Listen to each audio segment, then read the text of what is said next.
Thank you very much, everybody, for coming to this event. We're very, very pleased to welcome Alex de Waal to DIIS to do the first launch of his new book, Mass Starvation: The History and Future of Famine. Alex is the executive director of the World Peace Foundation and a research professor at the Fletcher School. And he's considered one of the foremost experts on Sudan and the Horn of Africa. His scholarship and practice has also probed humanitarian humanitarian crisis and response, human rights, HIV/AIDS, and governance in Africa and conflict peace building.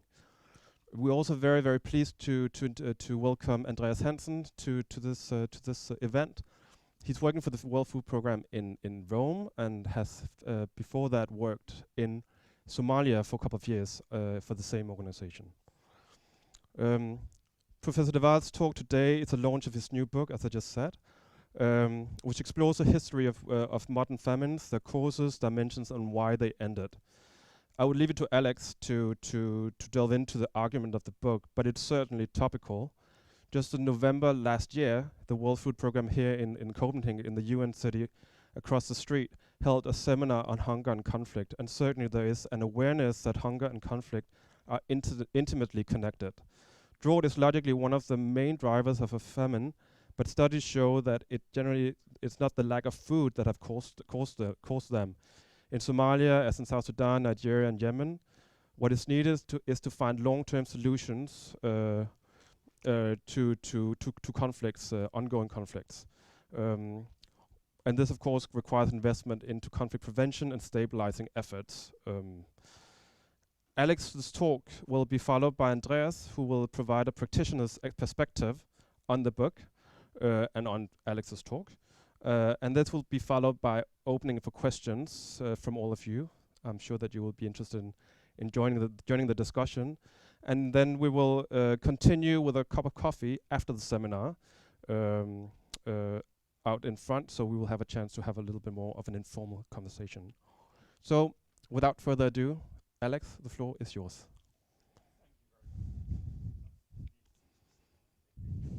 Thank you very much. It's a pleasure to be here, as always, in Copenhagen and speak to what is always a sympathetic audience, I find, sympathetic and thoughtful in Denmark. I'm going to start with just a few comments on the title and the cover of the book, and then put up and follow that with another image that I think is very, very significant, and try and begin to explain why it is significant. So I started writing this book a couple of years ago, at a time when it was possible to make the argument actually that famines had vanished. We didn't have famines anymore. And sadly, unfortunately, during the course of writing, this premise was refuted. Famines made a comeback. So the book is more timely than, for all the wrong reasons, more timely than I had imagined when I started writing it. And so I hadn't anticipated writing about the history and future of famine. I anticipated talking about the history of famine and why it had come to an end. The other point I want to make about the title is the word starvation. We tend to think of starvation as something that happens, as a physical state of being. I would argue that the word to starve actually is grammatically transitive. Somebody starves somebody else, like somebody injures or kills somebody else. It is not something that just happens. It's not like an illness or an accident. And so when I talk about starvation, there is always somebody doing it. And this is perhaps the central lesson of the book. And then just a word on the image there, which is when the book was first sent out to designers, they came back with images of hungry African children. And I didn't want that, partly because over the 150 years history of famine, which I'm talking about, slightly less than 10% of the people who died in famines were African. So famine is not primarily an African phenomenon. And secondly, I was disturbed by the helplessness that is projected by that image. So I wanted something that was more generic, and so we resolved on this bowl, this empty bowl with barbed wire. Which brings me to the next image, which is, this is a quote from Primo Levi from Survival in Auschwitz, and I'll read it for those of you who can't see. They crowd my memory with their faceless presences, and if I could enclose all the evil of our time in one image, I would choose this image, which is familiar to me. An emaciated man with head dropped and shoulders curved, on whose face and in whose eyes not a trace of a thought is to be seen. And if you read Primo Levi's account of Auschwitz, more prominent than anything else, more prominent than the executions, than the gas chambers, than the torture, is starvation. And in fact, almost 500,000 of the inmates of Auschwitz died of starvation. If you go and read the book Axis Rule in Occupied Europe by Raphael Lemkin, the Polish lawyer who in that book coined the term genocide, you will see that actually he pays less attention to gas chambers and to killing squads than he does to deprivation of food as an instrument of extermination and genocide.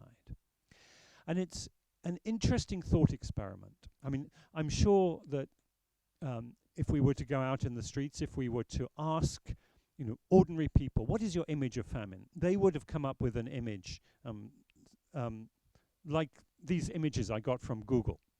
This is just the top images that came up in Google search, which are parched landscapes, hungry African children, etc. A few historic pictures. A picture of famine as a natural disaster, essentially. Some of them are just deserts. What has a desert got to do with famine? No one lives there. If you ask for pictures of genocide, again, pictures of images of mass killing of the gas chambers would come up. But imagine if there'd been a slightly different twist to history. When the Nazis invaded Eastern Europe and the Soviet Union, they did so with a plan called the Hunger Plan. And the Hunger Plan was the intention to starve to death 30 million people in Poland, Ukraine, and the Soviet Union, in order to create more resources for the German Empire. And had that proceeded, that surely would have been the signal atrocity of the 20th century. It would have been there in our minds like the gas chambers of Auschwitz. And we would have a clear idea that famine actually is something that people do to each other. It is an instrument of genocide. Why it wasn't, why it didn't take on that role? Well, it was. The Germans did not succeed in murdering 30 million people by starvation. They reached about 6 million, including many of the victims of the Holocaust of European Jewry. They starved many millions of prisoners of war, millions in the sieges of Leningrad and other cities. But also because the victorious allies, the British and the Americans, did not want to make this an issue when they were prosecuting the German war criminals at Nuremberg. In fact, there was one German general who commanded the siege of Leningrad who was actually acquitted of using starvation, because they said it wasn't illegal. But I think the fundamental reason was that the Allies did not want to draw attention to this crime. And one particular reason for that was at the same time that the Nuremberg Charter was being adopted in 1945, the United States was mining the Japanese harbors in preparation for what they anticipated would be a long war of conquest of Japan, and they called that Operation Starvation. And it is a basic rule of transitional justice that you do not prosecute for a crime that you have yourself committed. Just as the British at the end of World War I, even after the armistice, continued to enforce a blockade on Germany for an additional 5 or 6 months that cost 250,000 lives among German children in order to force the Germans to sign the Versailles Treaty. So the British used it too, also in World War II. So if history had been slightly different, we would see this as it was seen by Primo Levi and Raphael Lemkin at the time, famine as a crime. So these are the key points that I want to run over in the next half hour or so. Famines aren't natural disasters, and they aren't a singular phenomenon. They're actually quite diverse. Famines are unusual, they're exceptional. In our catalogue over 150 years, we found 58 episodes where 100,000 or more people had died. So they're relatively rare. And they're a sort of vortex. They're where different factors combine. They've become rarer and less lethal over the decades, but they made a comeback last year. I mentioned this one already. Famines are inflicted. They don't just happen. And today's famines are associated with conflict and political failures. So famines are not natural disasters. I showed this already. And perhaps the sort of the index of the success of this book will be if in a year's time, when I put up a Google search for famine or starvation, I don't get these images, but get something that is more representative. I think that would be fairly unlikely, but it's something nice to aim at.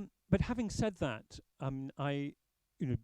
famines are very diverse. You can take very, very different famines. You could take the Ukrainian famine of the 1930s, Stalin's Holodomor, which was a little bit like the hunger plan in some respects. You could take the famine that I first studied in Sudan in the 1980s, which was where drought and economic failure were the major element. You could take the Bangladesh famine of 1974, where misgovernment and the collapse of a state food distribution system that was heavily reliant on US food aid was a factor. You could take the collectivization famine of Mao's Great Leap Forward. You could have very, very many diverse famines, and you wouldn't be able to really find any one thing they have in common. So I like to say famines are a family resemblance concept like this famine. The one thing they have in common is they're really bad. There isn't any one thing that you can say that all famines have, because not all famines in the historical record are acts of war or genocide. And famines are where different factors converge. None of them on their own are sufficient. So you tend to get poverty, high food prices, failed agricultural policies, inequality, health crisis, environmental crisis, lack of free media, war, etc., etc. You tend to get a cluster of these factors. You don't necessarily get them all, and there's no single one which is always present. Famine does not always hit the poorest countries. The Netherlands experienced a famine in the 1940s, inflicted on them by the Germans, as we know, at the end of World War II. In South Sudan in the 80s, famine was inflicted on some of the richest communities, relatively speaking, of South Sudan. They were targeted because they were wealthy, because they had large numbers of cattle. Famine can occur without a health crisis. Typically, infectious diseases are what kill people in largest numbers. But in the Chinese famine of the late 1950s, early 60s, we didn't see that. We saw death through outright frank starvation. Very, very unusual. So just about any of these factors you can pull out and you won't get it. But when you get them together, a number of these factors together, they, as it were, combine. There was a great pioneer of emergency nutrition, John Rivers, who in the 1970s said, poverty to famine, extreme poverty to famine is like freezing water is to ice. There is a change in status when you get a sort of vortex where these factors combine. And nutritionists and food scientists will tell you that when you get into that sort of famine spiral, what you are familiar with, let's say in nutrition or in the operation of markets or in social relations, takes on a different form. People behave differently. The body performs differently. Famines have become rarer. Now, and one of the main reasons for this is that generally over the last 150 years or so, we have become a lot better off. Our health systems, our markets, our food systems, etc., are much, much better. Now, 90 years ago, the British historian R.H. Tawney described the Chinese peasant as a man standing up to his neck in water, so vulnerable that a small ripple would be enough to drown him. Now, what we've seen over the years is that the water, as it were, has dropped, that people are living less near the edge all around the world, most particularly, obviously, in China. So it takes a much bigger wave to drown people. The but here is, this is obviously something that is very positive, a very positive development. The but is that, are these rogue waves becoming more common? Is it possible that with economic globalization and the turbulence of the world economy, that countries that 50, 100 years ago would have been isolated from the rest of the world can now be destabilized by an economic shock emanating from Wall Street? Maybe the speculation of commodity traders in food markets can drive up the price of food, which can mean that half a world away in Somalia, a country that was not closely integrated into global markets 100 years ago, now can suffer the effects of a price spike. Could it be that with global warming, the sorts of very rare climatic events that would cause major food crises in countries now could become a lot more common? And if these different types of events combine, then we're at risk of these freak waves, these rogue waves that can overwhelm even a relatively better off community. Let me turn to some of the main empirical findings from our research.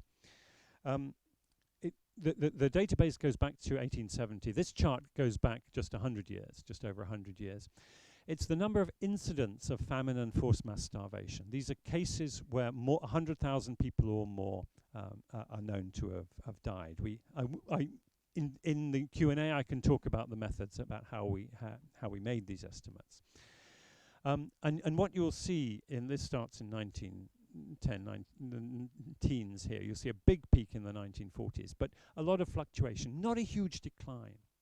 But if you look at the number of people who died in these famines, you see a very spectacular decline over the last 30 years.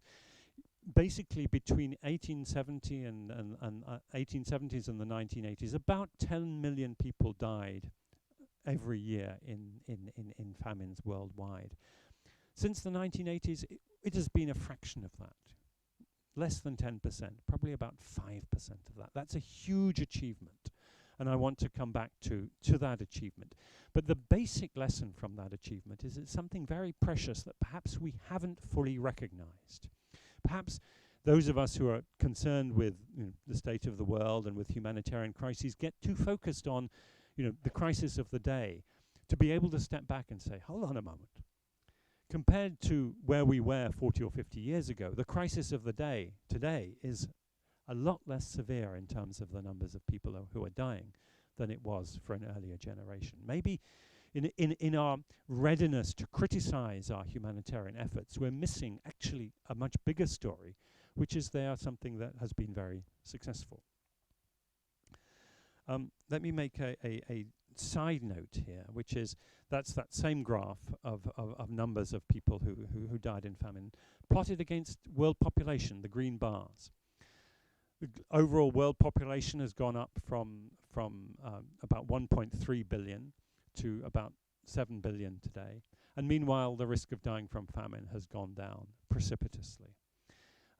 One of the very common views that I will often hear, if I write an article in the newspaper and I say, these are the causes of famine, half the responses I can guarantee, half the comments will be, oh, it's all to do with overpopulation, really. Even if I've actually said it's not. And this is, I would say, an empirical refutation of the Malthusian hypothesis. And you could have a similar graph for many countries like Ethiopia or India. As the population has gone up, the famines have gone down. This is not to say, of course, that the overconsumption of the world resources is sustainable It is not to say that climate change and ecological crisis and all the other ways in which we're mismanaging planetary resources are not a problem. What it is to say that this is not a problem that's likely to lead to famine. It worries me when the famine argument is trotted out. First, for a number of, when the overpopulation leads to famine argument is trotted out. Number one, it blames the poor people in countries like Ethiopia for their crisis, as if it is their overconsumption of resources, not the overconsumption of resources of the United States, or for that matter, Denmark, that is the reason for a crisis. And if you think about the the packet of resources that are consumed in rural Ethiopia, they're tiny compared to, frankly, what I consume back in the United States. And the other reason is it also gives an alibi to the global food business. Quite often you will see agribusinesses saying, we have the answer to feeding the growing population of the world, to avoiding future famine. But actually, maybe they will have an answer, but I would be very skeptical if intensified capitalist agriculture, especially the agriculture of beef production, has anything to do with conquering world hunger. And I think we need to poke that one. Another few findings. I mentioned, this is the regional distribution of famine deaths. I mentioned that Africa is under 10% of this, 9.6. China, 49.5. Half of those Chinese deaths fully in that one Great Leap Forward famine of 1958 to 61. Look, Europe and the USSR, twice as many as famine deaths as in Africa. That is things like the Holodomor, the Ukrainian famine of the 1930s, the Nazi hunger plan, and so on. South Asia, South and Southeast Asia, also major famines. Latin America, very, very few. The Middle East, World War I, the Armenian genocide, the major killer there was forced starvation, which goes in this this list as a famine. Most scholars of famine have overlooked episodes like that. I think they need to be included. Famines in Iran and Syria, and then recent ones, much more recent ones like Yemen, like Syria. So if we see it by region and decade, however, we can see four great historic periods of famine. One is what I would call the late Victorian Holocaust. It's the end of the 19th century. Famines, particularly in South Asia, in East Asia, in Africa, in Latin America, associated with imperial conquest, with the great act of imperial robbery, particularly by the British, but also by others, that impoverished vast populations in what became the Third World. Then the second phase, the extended Great War, from World War I through the 1920s and 30s to World War II.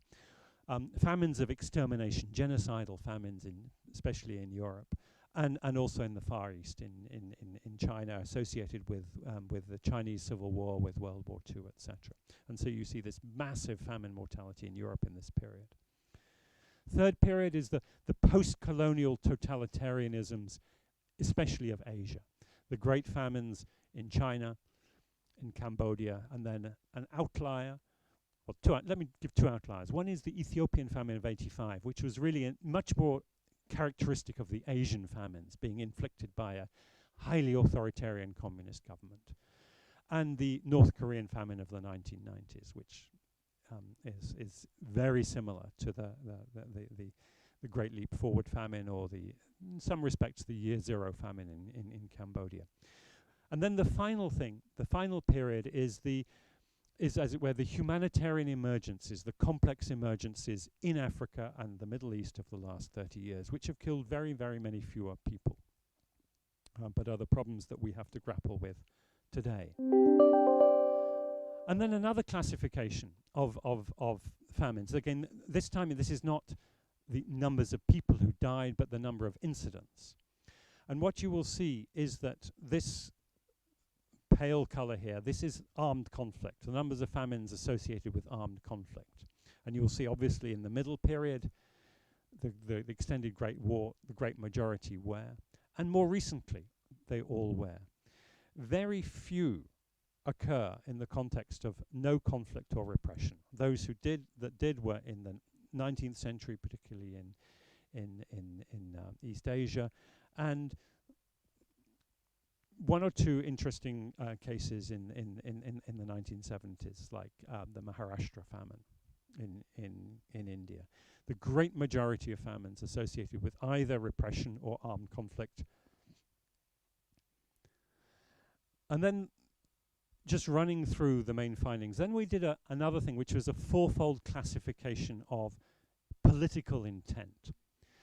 If it was true, as I'm arguing, that actually famines are very largely caused by political action, can we begin to systematize this? So I asked experts on all these countries and the time periods involved, how did these things happen? And we classified them into four. First degree, which this is really, first degree is like famine as murder, deliberate killing through starvation, genocidal famines, things like the Nazi hunger plan, like the starvation of the in Namibia in 1904 when the Germans forced the Herero people into the desert, etc., to starve them. Second degree is when a political leader like Mao Zedong or a military leader pursues war policies or government policies that he, and they are all men, we have yet to have a woman-made famine, he pursues these policies that knowingly create human suffering. But that's not really the main intent. He just doesn't care. The main intent is to win a war, as in Yemen today, to achieve some sort of transformation, political transformation or consolidation of power, as with Mao Zedong, etc. The third degree is when the public authorities are indifferent. Their policies may not be the cause of it. They're not actually being reckless, they're just being indifferent. And then and this is very characteristic of the colonial period, when colonial rule had been consolidated and the colonial policies maybe were not actively creating famine at that point, but they didn't really do anything to stop it. And then the fourth degree is natural disaster, where the authorities can do nothing. And what's interesting here is that in the early period, this at the bottom, this is the fourth degree. This is genocidal famine. That is really only happened in the First World War, the interwar period, and Second World War, especially in Europe. But what we see is a very mixed picture, and then recently almost entirely second degree. And if we divide them up, what we see again is second degree famines through recklessness and war are responsible for 60% of the record overall across the world. Genocidal famines, about 8%, natural disasters, about 13%, official indifference, about 18%. So what we are talking about when we're talking about famine is overwhelmingly, and this is particularly the case recently, famines that occur through recklessness. And so I think the part of the challenge of famine, of overcoming famine, of halting this phenomenon, which is resurgence, is getting to grips with this. And if we were to ask, what are the responses to famine? The most common policy responses that would be put forward by a policy audience, by an academic audience, would tend to look at a host of issues, say, to do with food production, to do with food marketing, to do with climate change, maybe to do with population, though as you know I'm a bit of a skeptic on that one, to do with better governance. And in all these cases, yes, it's true these would be an issue. But what about getting to grips with the politics of it? Now, Amartya Sen is famous for several things, but he had two theories of famine. One of them was the so-called entitlement theory, which is a rather misleading name because it's not actually about legal entitlement as such. It's a very narrowly economic theory about how your ability to buy food in the market, especially, and produce food secondarily, is much more important than the availability of food as such. But his second theory wasn't really a theory, it was really more a set of remarks that he made, was the observation that democracy is an inoculation against famine. It's democracy, actually, that prevented famine in India after independence. And in comparing the independent Indian government's record in preventing famine, which was very good, with the Chinese government's record, which was very bad, Sen made the observation that a free press and competitive elections and the debate in that open public sphere were very critically important to the overcoming famine in India. And he didn't, this observation has often been misconstrued as if to say those are necessary and sufficient conditions for overcoming a whole range of social ills, which is not the case. And Sen himself said actually that India was very bad at general health care, very bad at dealing with the general problem of poverty and ill health, but communist China was actually much better at it. It was very specific to famine. And then the follow-up question is, so why famine? Why was the government of, or the political system of India after 1947 really quite effective at overcoming famine? And the answer for sure lies in the fact that it was such a political charge in India. One of the main accusations that the Indian Congress Party and the Indian nationalists made against the British was, you said you came here with a civilizing mission, bringing prosperity and civilization. You created famine. You created the worst famines in Indian history. That makes you illegitimate. And indeed, when the Bengal famine of the 1930s was inflicted by Churchill unnecessarily on Bengal, costing perhaps 3 million lives, that was one of the main charges. So famine was a very politically salient issue. So that's the first point in this. We need to recognize it's not just having a free media, it's a free media that is well informed and focuses on this issue. It's not just having a competitive elections, it is parliamentarians who fear they will be voted out of office if they don't prevent famine. It's not just having a good civil service, it's a civil service where civil servants know they may win promotion and acclaim if they respond well on this particular topic and may be dismissed if they don't. But then the question is, if famine is a crime, should we think about prosecuting it? And here there's a very interesting debate just beginning to emerge now, which I touch on in the book in a few pages, but is now very, very fast developing. Watch this space. About whether we should actually whether we should be prosecuting starvation crimes. And there are a couple of issues here.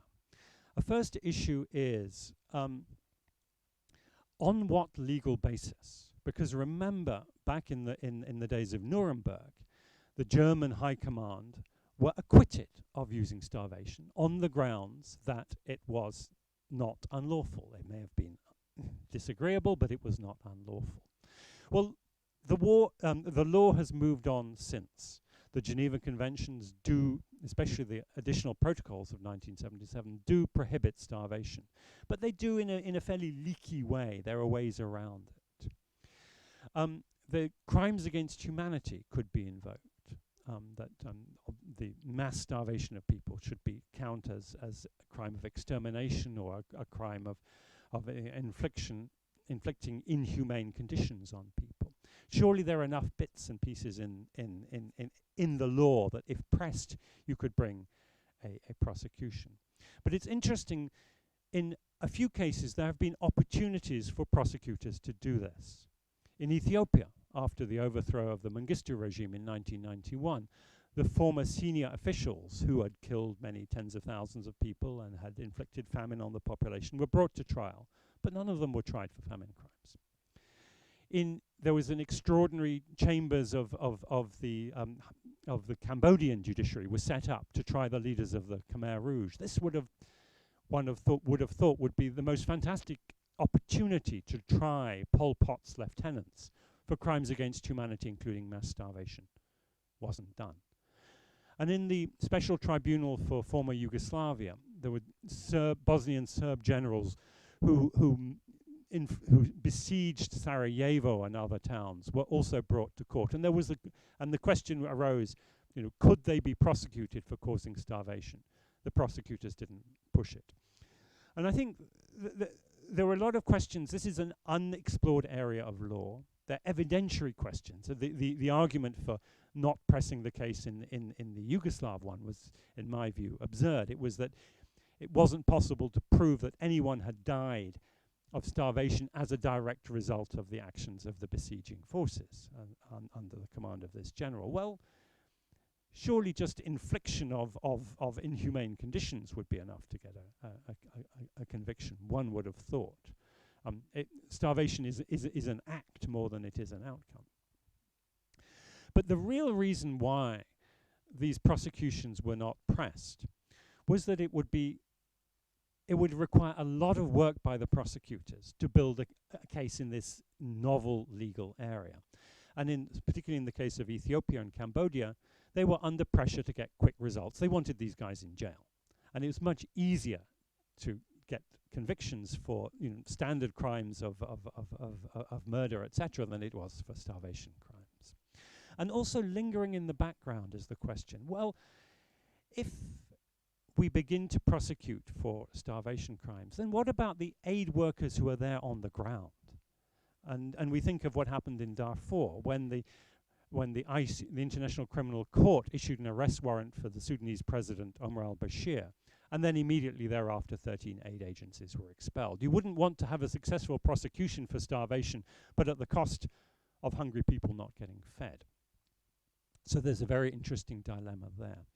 But I think the final point, and this is really the final point I want to make, is that the reason why this approach was not taken of prosecuting for starvation crimes was that we collectively didn't care enough. Take the parallel example of sexual and gender-based violence in war. Rape has never been lawful. Even in war, even the most liberal or most expansive readings of what is permissible in law from Hugo Grotius, etc., prohibit rape.